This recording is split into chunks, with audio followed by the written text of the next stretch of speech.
Assalamualaikum warahmatullahi wabarakatuh. Berikut aksi nyata modul 1.4. Perkenalkan, saya Leliana, calon guru penggerak angkatan 10 dari SMA Negeri 2 Bagan Sinemba, Kabupaten Rokan Hilir. Dalam modul 1.4, saya dibimbing dan dituntun oleh Ibu Fasilitator yaitu Ibu Rami Fitriani dan pengajar praktik yaitu Ibu Rosida Elvina Sihotang. Berikut adalah penyebaran pemahaman budaya positif kepada rekan sejawat dan lingkungan kelas saya di SMA Negeri 2 Bagan Sinemba. Assalamualaikum Bapak Ibu sekalian. Waalaikumsalam. Selamat sejahtera dan selamat siang bagi kita semuanya. Bagaimana Ibu Bapak? Sehat kabarnya pada siang hari ini? Sehat. Alhamdulillah. Masih semangat gak? Semangat. Perlunya kita buat ice breaking sejenak? Perlu. Perlu gak? Perlu. Baiklah, yang simpel-simpel aja ya Bapak Ibu ya. Karena saya guru bahasa Inggris, berhubungan dengan bahasa Inggris lah. Tapi sangat dasar lah ya. Jadi kita hitung mundur ya Bapak Ibu. Kita hitung mundur kok. Tapi sambil tepuk tangan. Saya letakkanlah dulu mic di luar ini ya. Jadi kita Bapak Ibu yang kita ngomong sebentar aja kok. Oke, kita hitung mundur ya. 1, 2, 3, 4, 5. 1, 2, 3, 4, 5. 1, 2, 3, 4, 5. 1, 2, 3, 4, 5. Kesebelah nanti ya, tepuk-tepuk ya. Kalau nggak mundurnya nggak usah ya. Setelah itu kita terus. 1, 2, 3, 4. 1, 2, 3, 4. 1, 2, 3, 4. 1, 2, 3, 4. 1, 2, 3. 1, 2, 3. 1, 2, 3 sampai nanti 1, 1, 1, 1. Oke? Are you ready?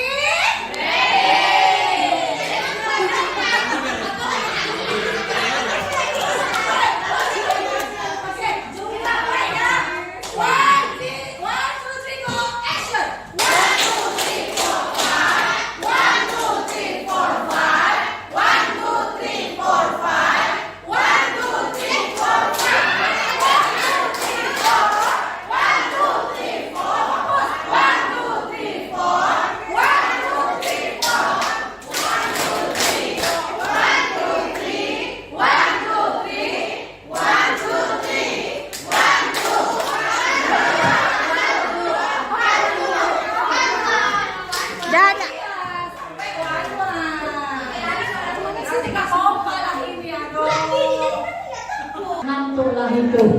Baik Bapak Ibu, untuk menghemat waktu pada siang hari ini saya Siti Maimunah, Bapak Muhammad Yamin dan Ibu Leliana akan memaparkan di dalam komunitas belajar kita yaitu tentang budaya positif. Cuma saya ingin menyampaikan bahwa di sini kami tidak yang ingin dicapai dari materi pada hari ini, siang hari ini, yaitu peserta mampu melakukan evaluasi dan refleksi tentang praktek disiplin dengan konsep budaya positif di sekolah yang berpihak pada murid.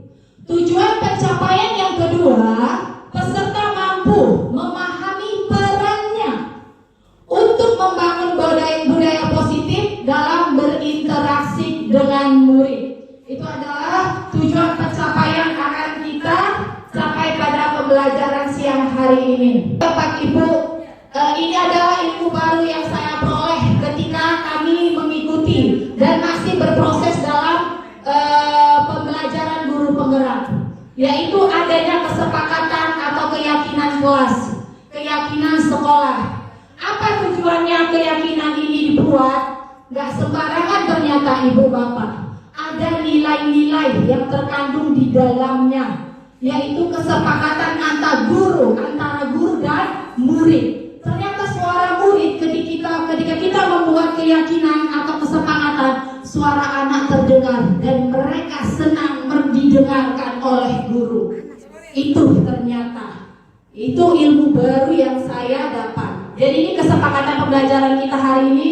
Seharusnya saya tanya sama peserta kawan-kawan, cuma karena untuk menghemat waktu ya Bapak Ibu. Yang pertama, Setuju tidak kalau kita dalam komunitas ini saling menghargai perbedaan pendapat? Setuju. Yang kedua, ketika peserta lain berbicara, yang lain menyimak. Setuju? Dan yang terakhir, dan ini harus Bapak Ibu, kita harus belajar dalam keadaan bahagia. Kalau suntuk-suntuk, pusing-pusing, lolaplah ilmu itu tadi, berbush-bush ya.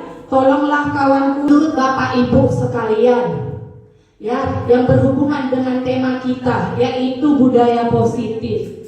Apa sih itu budaya positif, Bapak Ibu? Yuk, ada nggak yang bisa memberikan pendapatnya, pandangannya tentang apa itu budaya positif? Sebelum kita lanjut ke materinya, ada Bapak Ibu? Bu Dia. Baik, terima kasih Ibu Dia. Tolong videokan juga Bu Dia. Oh, di videoin. Iya.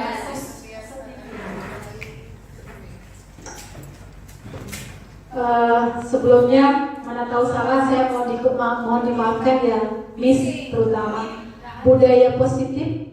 Oh, berdiri? Okay. Oh iya.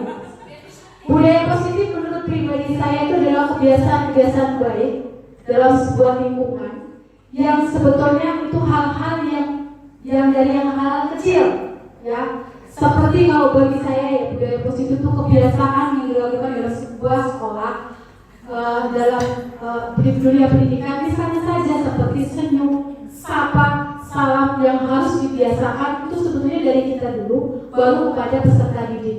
Dan bagaimana budaya kita juga sendiri ketika melihat sampah itu adalah sebagai hal yang tidak patut, dan itu kita tidak saling, oh itu sampahmu, itu sampahku. Ketika ada sampah, nah itulah yang ingin kita munculkan dalam diri kita, itu tanggung jawab saya untuk meletakkan benda yang tidak pantas tadi kepada tempatnya. Jadi budaya positif itu hal-hal yang sifatnya baik, yang dimulai dalam diri kita, baru kemudian kita aplikasikan kepada peserta didik. Seperti itu pandangan saya. Terima kasih. Tangan Bu Dia, Masya Allah. Terima kasih ya Bu Dia. Ada lagi teman-teman? Iya, Bu Fitri dipersilakan. Tolong Bu Dia, mic-nya ke Bu Fitri. Aduh, kok lucu-lucu. Ayo saya, Bu, silakan diri Bu. Baik, terima kasih atas kesempatan yang diberikan. Sama halnya seperti yang disampaikan oleh Bu Dia tadi, juga saya ingin memberikan penjelasan budaya positif itu dimulai dari kata budaya. Budaya itu adalah hasil cipta rasa manusia. Itu yang kita ketahui selama ini. Jadi apapun itu yang dihasilkan, itu adalah budaya. Tergantung dengan hal yang dihasilkan itu berdampak positif atau negatif. Jadi seperti yang telah diutarakan sebelumnya, budaya positif itu, kalau saya boleh ambil pengertian, itu setiap hal yang dihasilkan, baik itu melalui rasa kasar dan perbuatan manusia yang berdampak positif, artinya menghasilkan hal-hal baik ke depannya. Terkait dengan budaya positif di lingkungan sekolah, banyak hal yang sebenarnya telah kita lakukan, tapi kita selama ini tidak menyadari bahwa kita telah melakukan budaya positif itu sebetulnya. Seperti yang telah disampaikan tadi, membudayakan 5S: salam, senyum, sapa, sopan, dan santun. Itu sebenarnya telah kita terapkan di sekolah kita, mulai dari ketika menyapa teman sejawat atau kepada anak didik.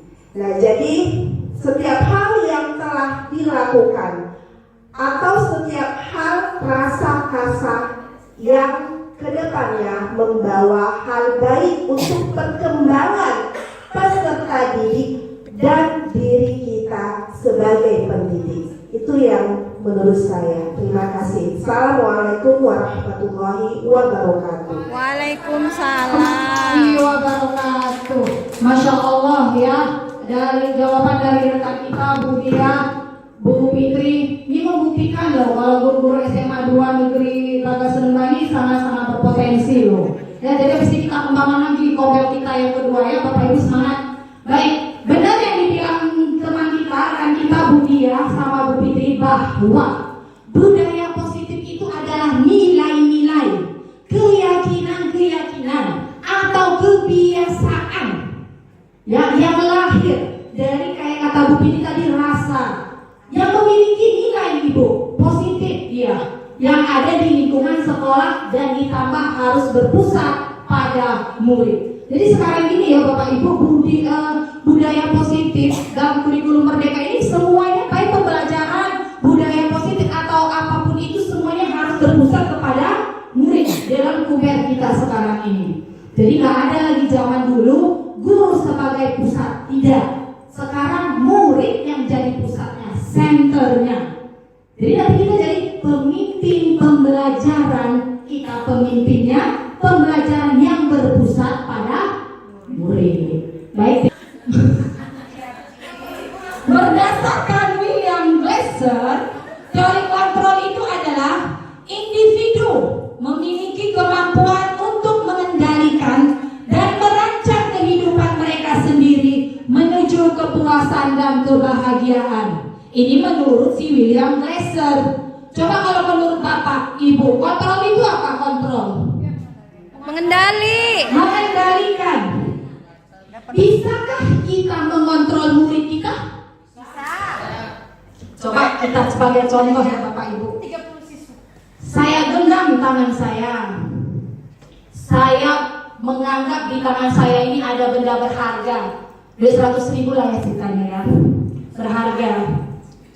Saya meminta Bu Epi untuk membuka tangan saya. Coba tolong Bu Epi buka tangan saya. Sekuat tenaga Bu Epi.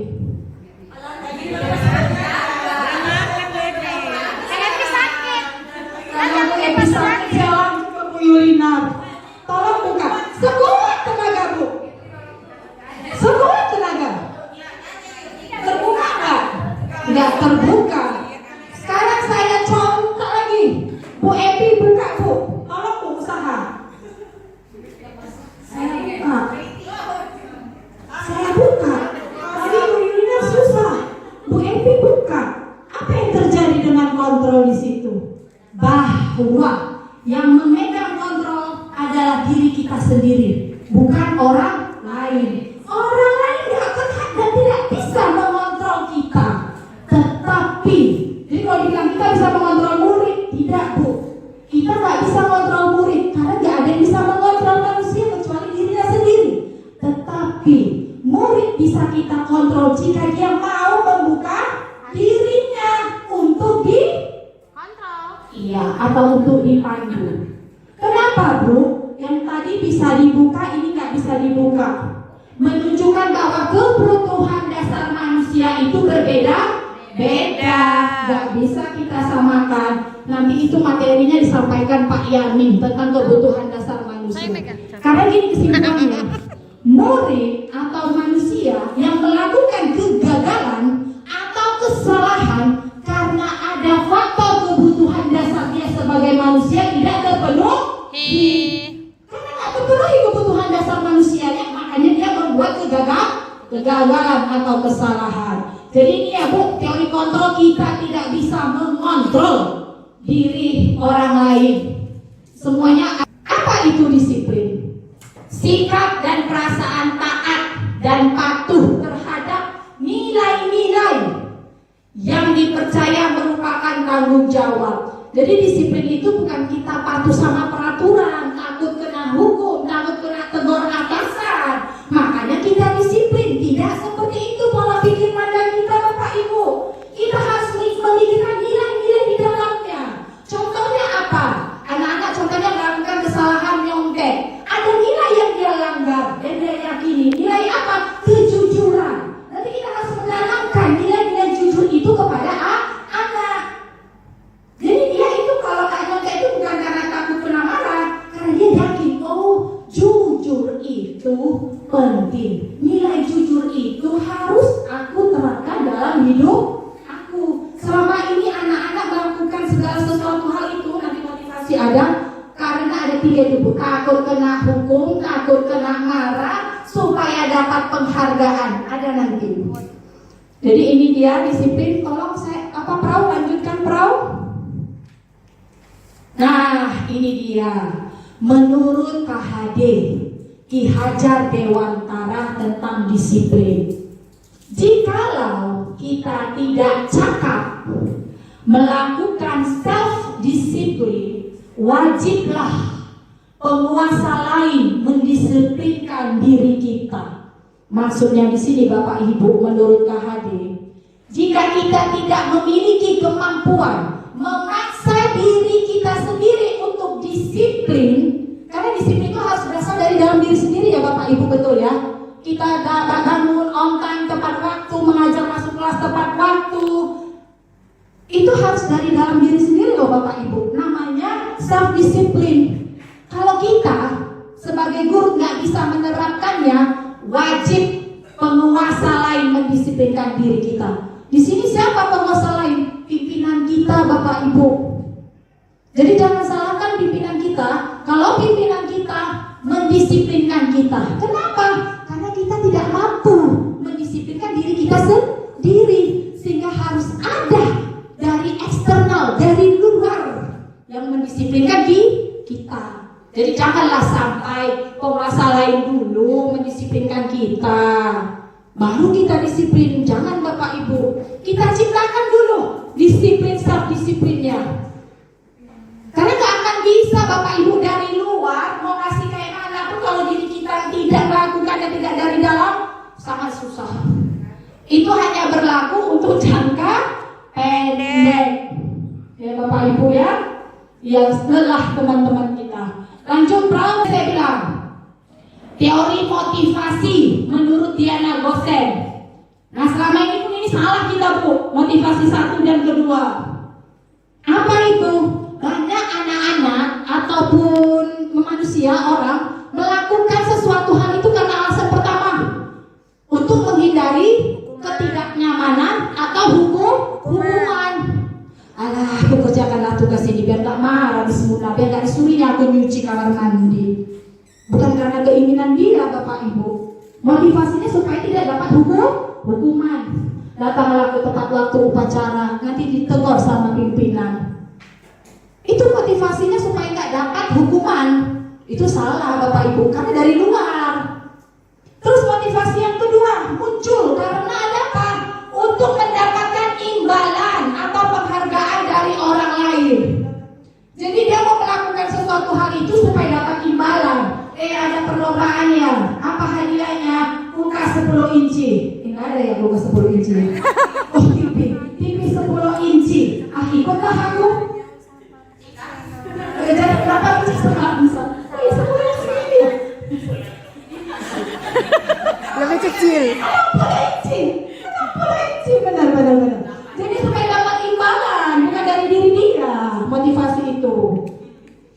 Dan ini berlakunya jangka pendek Bapak Ibu. Kalau ini hanya ada imbalan aja baru dikerjakan. Kalau nggak imbalan, kalau nggak dapat imbalan, nggak mau dia kerja. Betul nggak? Iya, Sinju paling kuat. Makasih sayang. Yang ketiga, inilah yang kita harapkan muncul di dalam diri kita maupun anak murid kita peserta didik. Apa itu? Motivasinya muncul untuk menjadi orang yang mereka inginkan. Jadi kita melakukan sesuatu hal itu karena supaya kita menjadi seorang yang kita impikan. Dan kita inginkan itu kita tuh menjadi orang yang kayak mana. Itu. Dan menghargai diri sendiri dengan nilai-nilai yang mereka yakini. Contoh lah ya. Nih. Dua lagi Bapak Ibu. Teori hukuman. Gelap saya buat latarnya. Hukuman. Iya. Jadi hukuman itu Bapak Ibu, dia bersifat tidak rencana. Hukuman ini tiba-tiba. Murid tidak tahu apa yang akan terjadi dan tidak dilibatkan. Hukuman bersifat satu arah, hanya dari guru saja. Memberikan dan murid hanya menerima suatu hukuman tanpa melalui suatu kesepakatan atau pengarahan dari pihak guru, baik sebelum atau sesudahnya. Hukuman yang diberikan bisa berupa fisik ataupun psikis. murid disakiti oleh suatu perbuatan atau kata-kata. Jadi hukuman nggak ada yang namanya hukuman kesepakatan antara guru sama murid. Hukuman itu pasti tiba-tiba. Contoh, si Ucok ke kelas nggak pakai kaos kaki. Terus kita kok nggak pakai kaos kaki, Ucok? Kok cuci kamar mandi? Tiba-tiba dia nggak tahu kalau aku nggak pakai kaos kaki hukumannya apa. Nggak ada konsekuensinya. Kalau udah dibuat kesepakatan kelas atau keyakinan kelas, jika tidak membawa dictionary atau kamus, contohnya di saya ya Bapak Ibu bahasa Inggris, apa kesepakatan kita anak-anak? Mereka akan berpikir, Miss, kalau sekali nggak bawa nggak apa-apa ya Miss. Oh, penghargaan, bukan saya Bapak Ibu. Penghargaan saat kita berulang kali menjanjikan hadiah kepada anak-anak agar berlaku bertanggung jawab, atau kepada seorang murid agar mempelajari sesuatu yang baru, atau kepada seorang karyawan agar melakukan pekerjaan yang berkualitas. Berarti kita sedang berasumsi mereka tidak dapat melakukannya atau mereka tidak akan memilih untuk melakukannya. Ini penghargaan dalam teori Alfie Kohn. Jadi Bapak Ibu tanpa kita sadari ya nak, nanti kalau kau ngerjakan ini siapa yang cepat, Miss kasih kue gorengan tempat Pak Min. Cepat orang itu ngerjain. Tapi tanpa kita sadari bahwa kita berasumsi kalau nggak digituin mereka nggak akan ngerjakan. Itu udah pasang duluan. Kalau ini nggak cepat siap, nggak akan dikerjakan orang itu. Nanti mereka melakukan itu dari luar kan, bukan dari diri sendiri. Jadi penghargaan itu Bapak Ibu harus kita lihat-lihat. Kalau dalam pelajaran kami penghargaan itu tidak terlalu perlu untuk dilakukan, apalagi dengan memberi hadiah. Karena itu membuat anak-anak nanti menjadi apa? Ketergantungan. Berharap dulu dikasih baru melakukan. Jangan. Tolong. Nah, restitusi ini apa? Nanti lebih jelas oleh teman-teman saya Bapak Ibu. Adalah proses menciptakan kondisi bagi murid untuk memperbaiki kesalahan mereka, sehingga mereka bisa kembali pada kelompok mereka dengan karakter yang lebih kuat. Gosen 2004. Maksudnya apa? Restitusi. Anak melakukan kesalahan bukan langsung dihukum, dihakimi, tapi ketika anak melakukan kesalahan terapkan restitusi segitiga. Apa? Anak disuruh berpikir, mencari solusi terhadap kegagalan yang mereka buat. Jangan kita yang menyelesaikan Bapak Ibu, jangan kita yang berpikir. Kayak tadi anak saya nggak bawa kamus, kita cari selidiki kebutuhan dasar apa yang nggak terpenuhi. Dia udah bercerita, contohnya tidak ada uang Miss untuk beli kamus. Kita cari terus untuk menyelesaikan solusi kamu bagaimana? Solusinya apa? Biarkan mereka yang berpikir, jangan kita emosional. Mak kau beli, mintalah sama mak kau, tak begitu pula.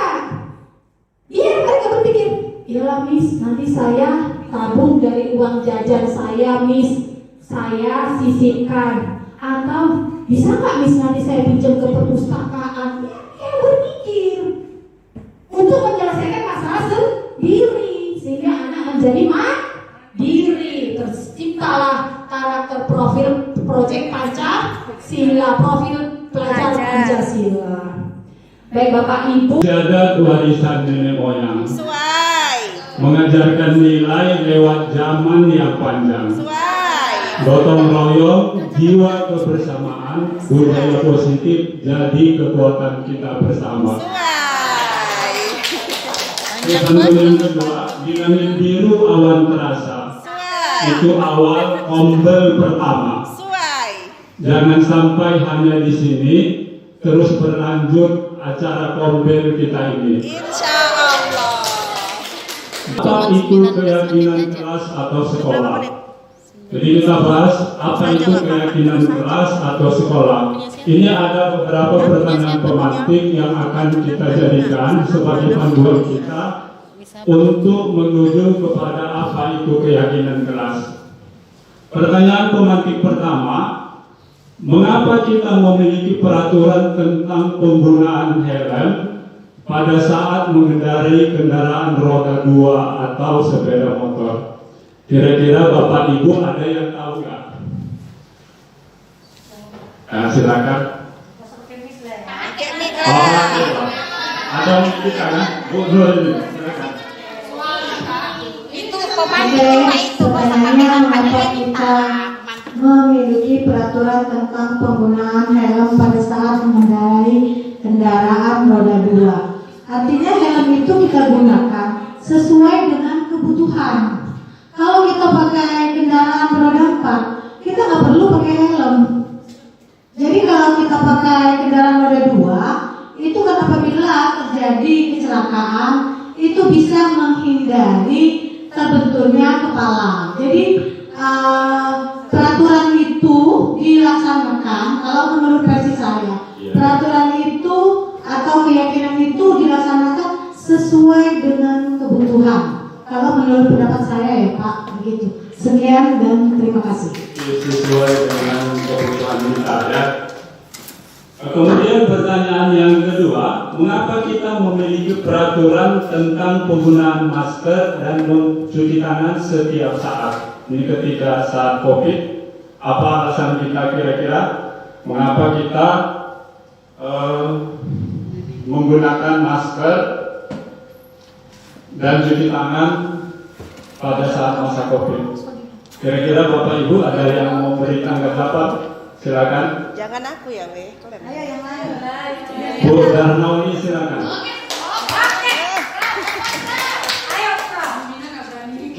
Oke, selamat siang untuk kita semua. Terima kasih untuk Bapak Yamin. Di sini saya akan mencoba menjawab pertanyaan pemantik dari Bapak.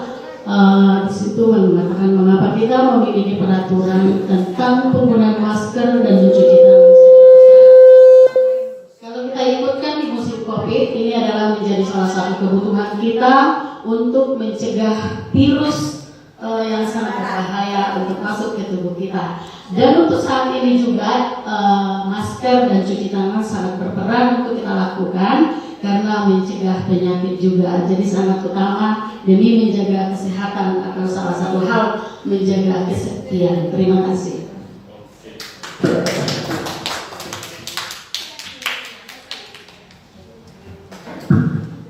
Jadi benar ya apa yang dikatakan oleh Prof. Darna, bahwasanya mengapa kita harus menggunakan masker dan mencuci tangan itu adalah untuk kesehatan dan keselamatan kita ya. Sehingga dari dua kasus ini dapat kita perhatikan nilai keselamatan atau kesehatan inilah yang kita sebut sebagai suatu keyakinan. Jadi keyakinan itu yang kita yakini memang, oh ini baik untuk saya itu. Keyakinan keras, apa itu keyakinan keras ya? Jadi secara umum keyakinan keras itu adalah nilai-nilai kebajikan universal yang disepakati secara tersurat dan tersurat, lepas dari latar belakang suku, negara, bahasa maupun agama. Jadi dia bersifat universal. Itulah yang dikatakan dengan keyakinan. Kemudian kalau kita perhatikan, ini nilai-nilai kebajikan biasanya itu sudah ada panduannya ya. Nilai-nilai kebajikan yang bersifat universal. Ini ada 6 lembaga ataupun organisasi yang sudah merekomendasikan kepada kita nilai-nilai kebajikan universalnya. Dan ini sudah sering kita baca. Yang pertama adalah nilai-nilai kebajikan yang bersumber dari profil pelajar Pancasila. Dan ini yang kita harapkan kita munculkan nanti pada anak-anak kita. Kalau ini masih kurang, nanti akan kita tambah dengan nilai-nilai kebajikan yang lainnya. Profil pelajar Pancasila tadi sudah disinggung oleh teman kita, itu ada 6 komponen ya. Yang pertama itu adalah beriman bertakwa kepada Tuhan Yang Maha Esa dan berakhlak mulia, kemudian mandiri, bernegara kritis, berkebinekaan global, bergotong royong dan kreatif. Inilah nilai-nilai yang kita harapkan kita jadikan nanti sebagai pembentuk keyakinan kelas kita kepada anak-anak kita. Sumbernya sudah ada. Kemudian bisa juga kita ambil dari Deserve Essential Virtues. Itu ada empati, suara hati, kontrol diri, kemudian rasa hormat, kebahagiaan, toleransi, dan keadilan. Kebaikan. Kemudian ada juga BO Primary Years Program, meliputi toleransi, rasa hormat, integritas, mandiri, penghargaan. Itu ada 12 komponen ya. Kemudian yang berikutnya, What is the meaning BO? Apa itu BO? ini dia yang Apa itu BO? yang nanti akan kita bagikan nilai-nilai kebajikan universalnya di grup kita ya. Kemudian bagaimana cara pembentukan keyakinan sekolah? Jadi pembentukan keyakinan sekolah atau kelas. Yang pertama, keyakinan kelas itu bersifat lebih abstrak daripada peraturan. Kalau peraturan jelas dia sudah tertulis ya, sebagaimana disebutkan oleh pemateri kita yang pertama. Kedua, keyakinan kelas berupa pernyataan-pernyataan universal. Itu tadi yang kita sebutkan tadi, keyakinan universal. Kemudian pernyataan keyakinan kelas senantiasa dibuat dalam bentuk positif.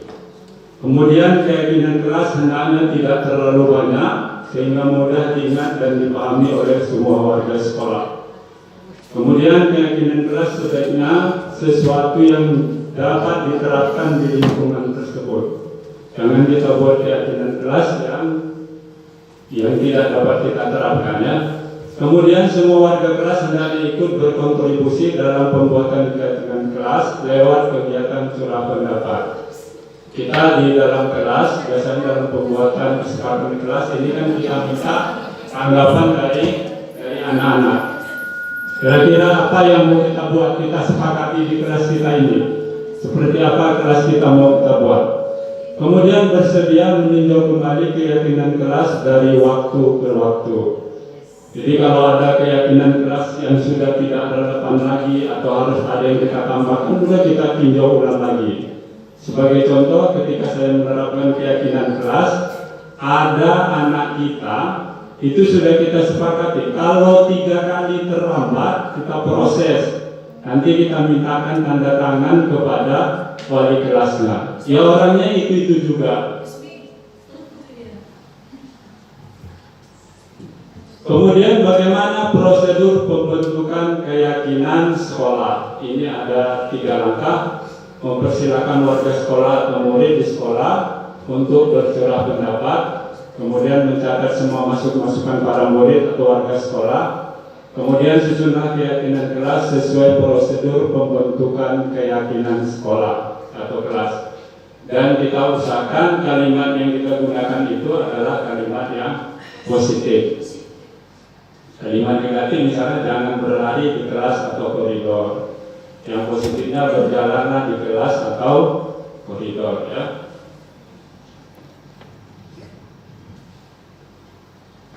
Kemudian kegiatan-kegiatan pendalaman keyakinan kelas, salah satu kegiatan dapat kita lakukan adalah dengan mempelajari tanggung jawab. Misalnya tanggung jawab guru itu seperti apa, tanggung jawab siswa seperti apa. Kemudian kita bagi nanti beberapa kelompok. Dari kelompok itu kita mintakan saran dan pendapat dari mereka. Jadi bentuknya nanti bisa seperti ini. Tugas guru seperti apa, tugas murid seperti apa, guru tugasnya berkewajiban untuk apa, dan murid tugasnya bukan untuk apa gitu ya. Oke, ini adalah contoh-contoh dari keyakinan kelas. Kita masuk di 5 kebutuhan dasar manusia. Sebagaimana yang disampaikan oleh pemateri kita pertama, semua anak ketika melakukan sesuatu itu pasti didasari oleh kebutuhannya.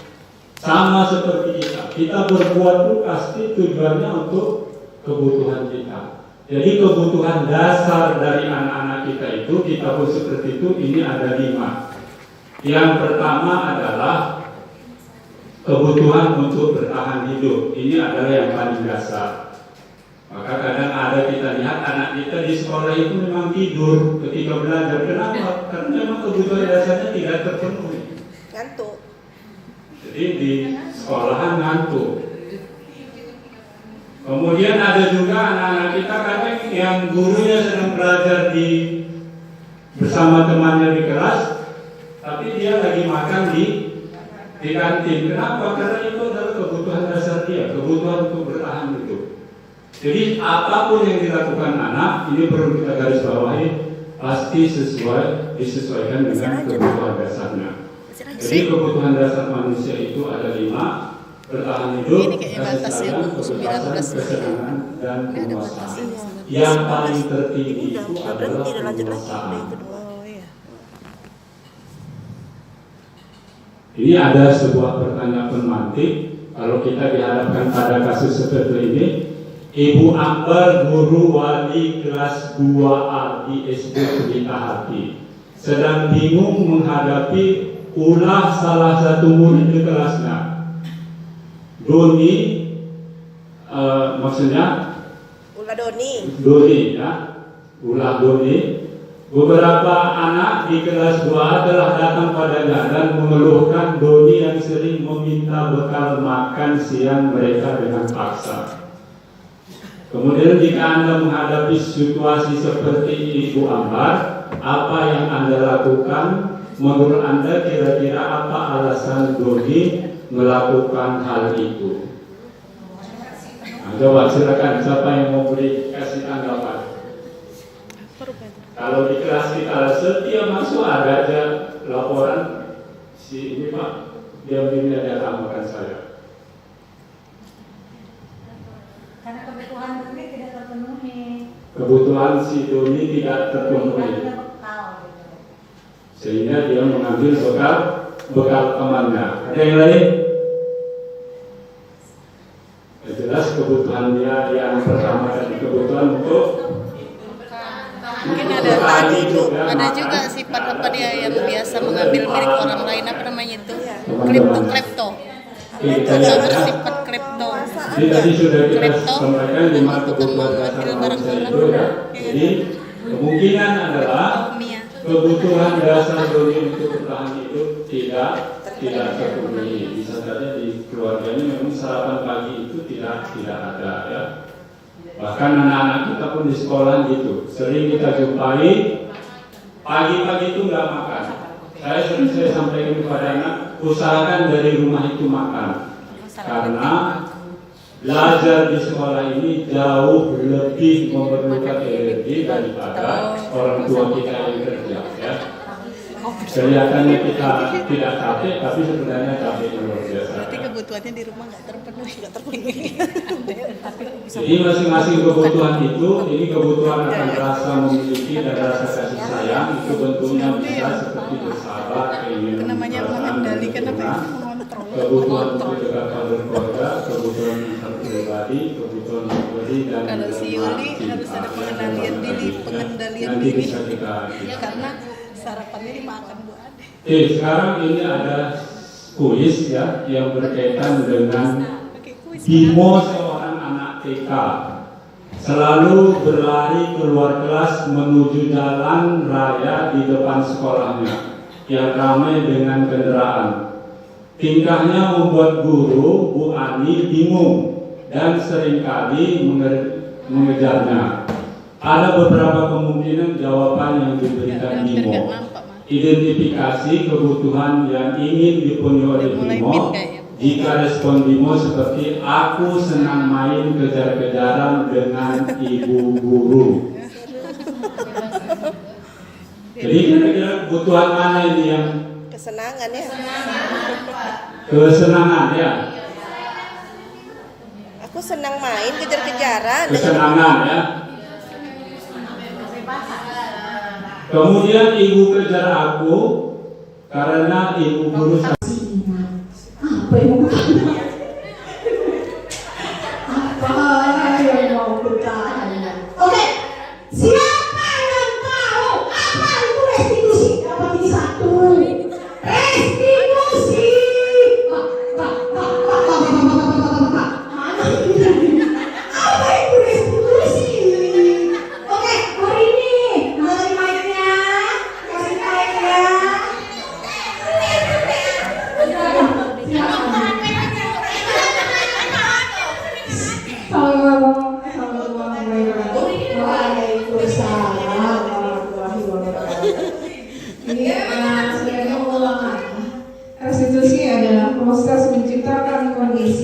murid untuk memperbaiki kesalahan mereka sehingga mereka bisa kembali pada kelompok mereka dengan karakter yang lebih kuat.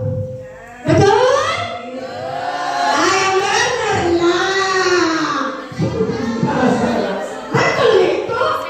Iya betul. Dapat ya. Burinya di kedua. Nah, terima kasih Bu. Tepuk tangan buat murid ini. Sekarang masih tahu bisa menyebutkan, masih bukan aja ya. Cuma disebutin nggak itu nggak diterangin definisinya enggak. Siapa yang bisa nyebutin 5 kebutuhan dasar manusia? Ibu ini dua dah. Silakan. 5 kebutuhan dasar manusia. Udah janjian kayaknya. Kebutuhan dasar manusia betul saya tulis tadi Bu, itu bertahan hidup, kasih sayang, kebebasan, kesenangan dan penguasaan. Betul nggak? Oke, benar. Terima kasih Bu Epi, masih fresh. Oke, selamat. Sekarang keluarkan penanya semua, masing-masing pegang pena. Pegang pena. Pena dipegang aja kan? Pegang aja.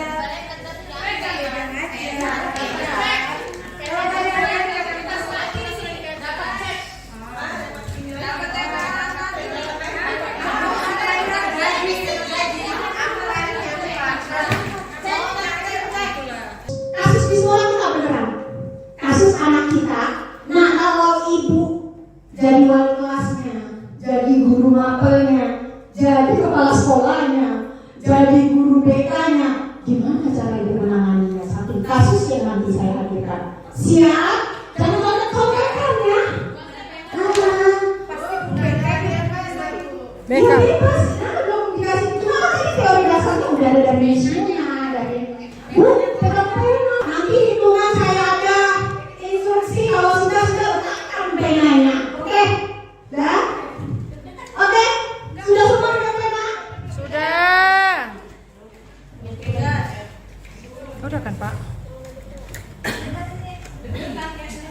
Disimak dulu kasusnya. Baru ditulis di situ, oke? Ini kasusnya. Udah semua ya? Fokus. Ini kasusnya. Akan adalah seorang siswa di SMA Dua Bagan Sinemba. Nah kan sering kali bolos ketika jam pelajaran masih berlangsung. Nah kan awalnya meminta izin kepada guru mata pelajaran untuk ke toilet. Namun, nah kan tidak kunjung balik sampai jam pelajaran sudah selesai. Nah kan bukannya ke toilet, namun akan ke kantin. Tindakan yang dilakukan ngakak. Tindakan yang dilakukan ngakak sering ketahuan guru tiket. Sebagai konsekuensinya, guru tiket meminta ngakak menghadap guru tiket. Guru BK sorry. Namun ngakak tidak juga menghadap guru BK. Hal ini dilakukan akan secara berulang-ulang. Dah, pertanyaannya, kasusnya kan seperti ini, bagaimana cara ibu menanganinya? Silakan tulis. Ayusmi menang lah ini BK dia. Ini menang lah ini. Ngakan nih sombing lah ini. Sombing maknya. Iya. 9, 8,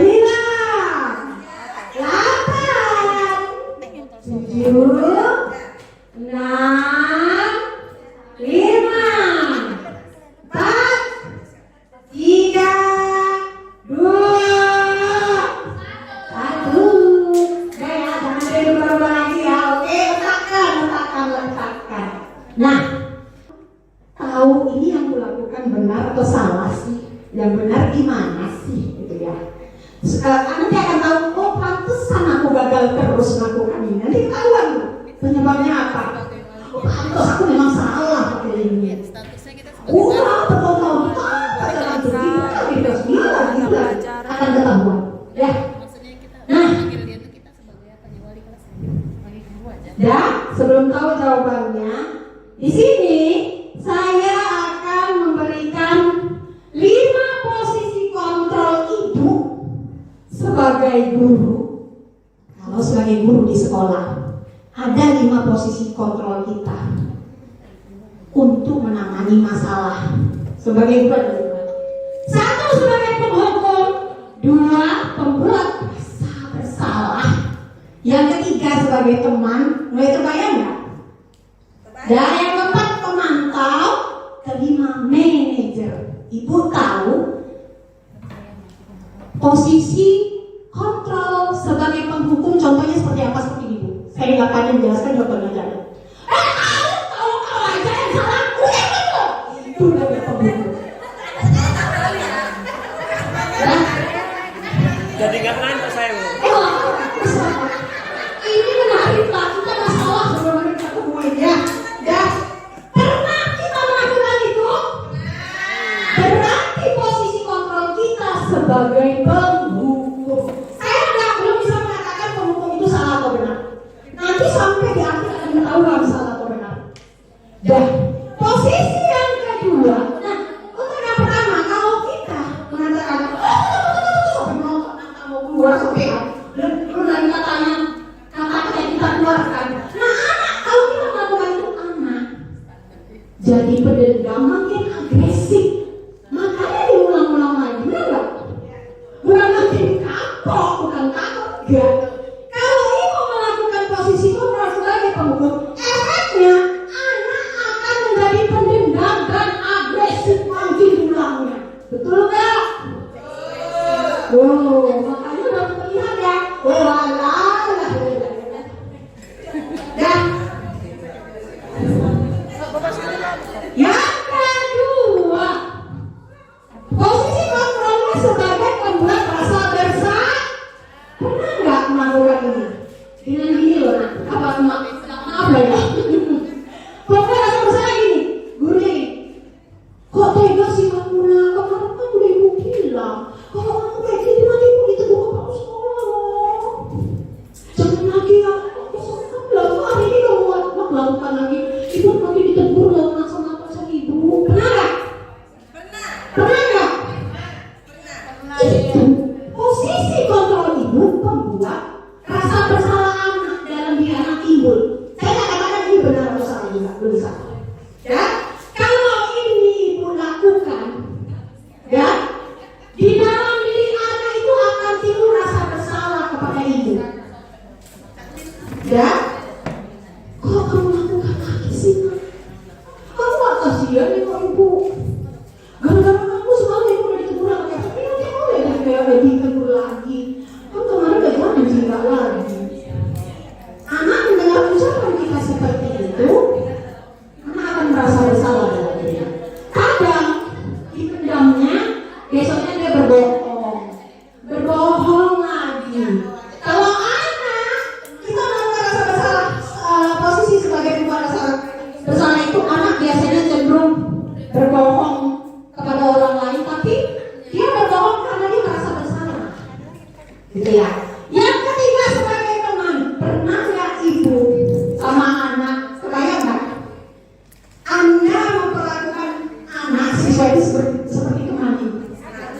Nah, bahkan dia kalau berbuat salah, ibu menasihatinya seperti kayak teman. Pernah? Pernah ya? Kalau itu ibu lakukan, anak ibu tidak mandiri, ketergantungan sama ibu. Jadi dia kalau punya masalah dia nggak bisa buat solusinya untuk diri sendiri. Iya, tujuan kita mendidik menuntun anak itu supaya anak bertanggung jawab dan bisa mandiri. Tapi ada tuntunan kita, bukan kita lepas juga. Jadi dia kalau ada masalah, dia bisa cari solusinya sendiri supaya mandiri dan bertanggung jawab. Kita nggak ada memaksa-maksa, ya. Jadi sebagai teman sudah beberapa gambar ya punya. Sebagai teman. Oh yang hari dong sebenarnya, ya. Ya. Efek anak sebagai teman bagaimana? Apa dulu? Efeknya kalau melakukan tidak mandi. Ya. Tujuan kita agar anak bisa bertanggung jawab dan mandiri. Ya. Yang keempat sebagai pemantau. Ini sering nih, saya juga sering. Gini ucapannya. Kok kamu melakukan itu, kamu tahu kalau kamu lakukan itu sanksinya ini yang kamu dapat. Kayak bisnis, kalau kamu rokok tahu nggak poinnya berapa? Tahu nggak gitu? Kalau dari ibu bilang kalau kamu masih kurang juga nggak boleh masuk di dalam pelajaran ibu. Ya, nah itu sebagai pemantau. Saya juga sering ini. Ya. Pasti Ibu. 55 ini kita Nah, efeknya gimana? Orang kalau saya tayangkan, bela sambil ngeliat ya. Efeknya kalau sebagai pemantau itu seperti apa anak-anaknya? Kira-kira seperti apa? Ada yang tahu? Kalau kita konsekuensinya gini-gini, anak mengerjakan sesuatu pasti suka dilihat, benar nggak? Dipantau. Anak kita kayak gitu. Mau anak melakukan sesuatu segala sesuatu kalau kita pantau, nggak ada juga ya enggak. Mau kayak gitu? Enggak ya. Berarti saya nggak tahu itu benar atau salah juga. Oke? Yang terakhir sebagai manajer. Manajer.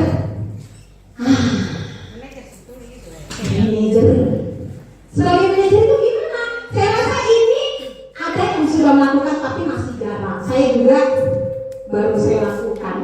Ya, kalau posisi kontrol kita sebagai manajer, kita menyerahkan anak itu untuk mencari solusi masalahnya sendiri, tapi masih kita bimbing. Dia sendiri yang menentukan. Misal dia melakukan kesalahan, telat. Jadi kayak mana? Soalnya ini kan kita suruh nyapu, nggak tahu ya kalau suruh nyapu apa? Kontrolnya apa? Atau nggak disuruh nyapu? Kenapa kamu telat? Saya kesiangan Bu. Kenapa bisa kesiangan?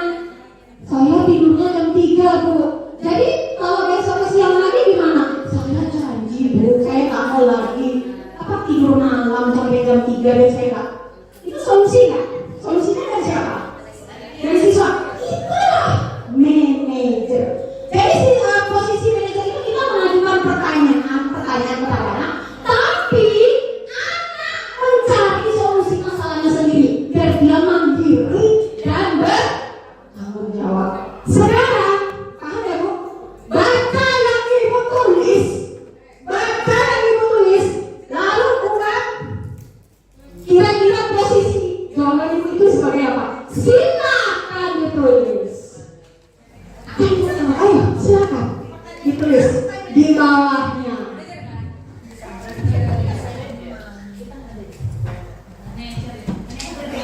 Nah, manajer KB manajer. Yang jujur dong. Asistennya siapa? Gak apa-apa Bu, bersedia? Oke, jangan-jangan orang kayak Ibu ya.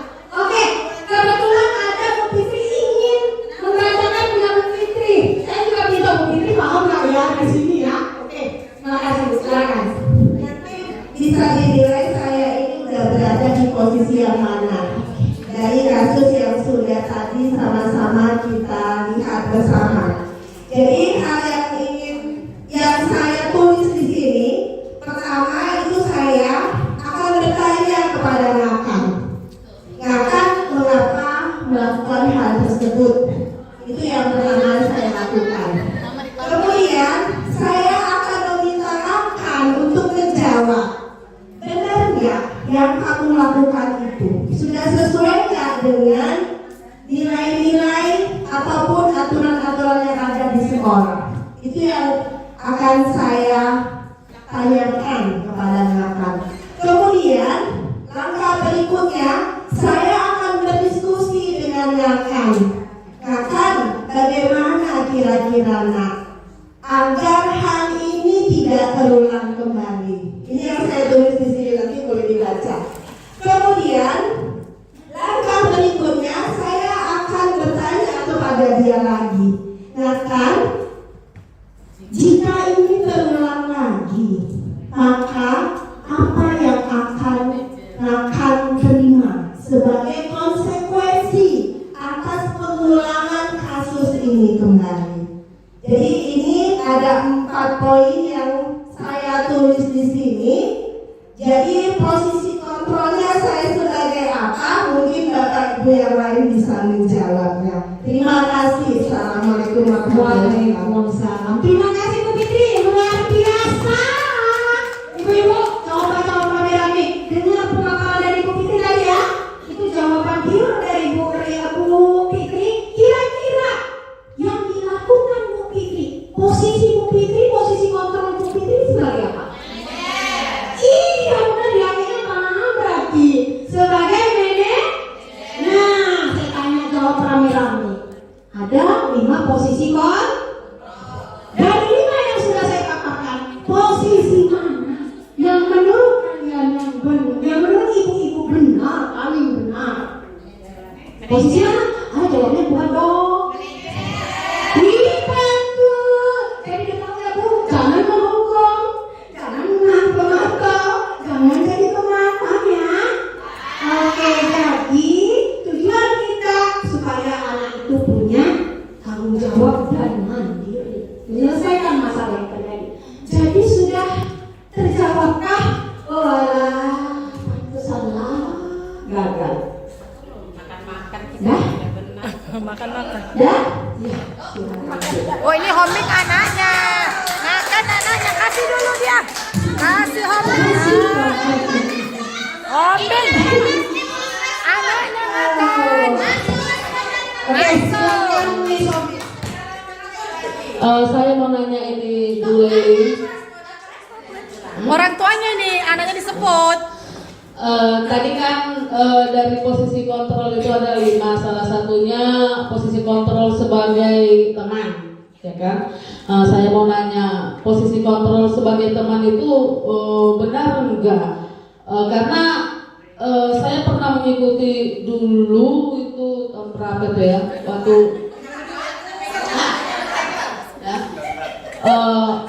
waktu tahun berapa tuh ya, 2012 waktu yang dipanggil ke Jakarta dulu pada itu. Tutor saya mengatakan untuk pengawasan di kelas itu, beliau mengatakan di kelas itu kamu harus, ibu dan bapak harus menganggap siswa-siswi bapak ibu itu sebagai teman, sehingga jikalau bapak dan ibu sudah menganggap siswa bapak ibu itu sebagai teman, maka mereka itu akan lebih terbuka kepada bapak dan ibu, baik masalah pelajaran atau pribadi. Kemudian mereka, tetapi dengan positif lah gitu ya kan, dengan sopan santun kata beliau. Terima kasih. Terima kasih Miss Hombi. Tepuk tangan dulu buat Miss Hombi juga mengerti ya, saya paham Miss Hombi. Nah, masih ingat apa yang dikatakan Miss Hombi? Ada teman beliau membantu kasih masukan kalau mau ada misalnya siswa anak kita ada masalah, kontrol kita sebagai teman. Coba diingat, Miss. Misalnya itu ada masalah dengan anak, Anda ibu pakai posisi kontrol sebagai teman, berhasil tidak? Yang ada anak gak mandiri, ketergantungan, karena manja, enggak. Dan jadi jelas yang benar yang mana ya? Ya, enggak semuanya benar. Kayak mana saya bilang kamu benar, saya nggak berani katakan benar, tapi saya sangat berani menyatakan manajer memang yang paling benar. Oke? Karena sebagai teman, saya juga besarin anak saya sekarang pakai sistem teman, kontrol teman. Aduh, sudah mulai nampak Bu, sudah mulai nampak hasilnya. Ya? Jelas ya? Nah, sekarang kita bahas langkah-langkah. Kalau tadi kan tahu kenapa gagal, ternyata posisiku gak tepat sebagai pemukul, sebagai teman, pembuat masalah. Sekarang kita cerita langkah-langkah restitusi. Tadi restitusi apa? Udah disebutkan sama Bu Fitri. Di situ ada Fitri ya? Bu Rini, dan disebutkan sama Bapak Kepala Sekolah. Itu restitusi. Restitusi itu secara singkatnya ya, itu proses pemulihan, bukan sakit kemudian enggak. Artinya siswa itu tadi berbuat salah satu, kan ingin kita tuntun supaya dia nggak salah lagi. lagi. Nah itu proses pemulihan itu namanya restitusi. Dan kita bimbing dengan cara dia cari solusinya sendiri. Itu namanya restitusi. Nah, berikut ini yang mau saya paparkan adalah langkah-langkah restitusi. Langkah-langkahnya seperti apa? Bagaimana cara melakukannya? Ada 3, cuma 3 loh. Nah, yang posisi yang benar manajer. Cara melakukannya gimana? Nah, cuma 3 langkah. Dan tapi sebelum saya jelaskan, coba perhatikan video berikut ya. Tontonnya sebentar aja.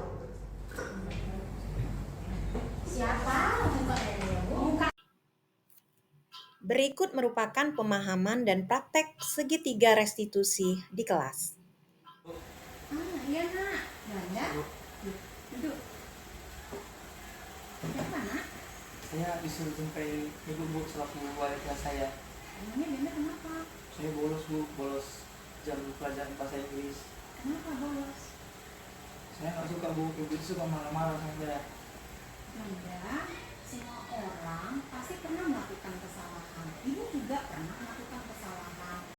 Jadi cerita hari ini yang buat Ganda bolos hari ini di kantin itu ceritanya gimana tadi?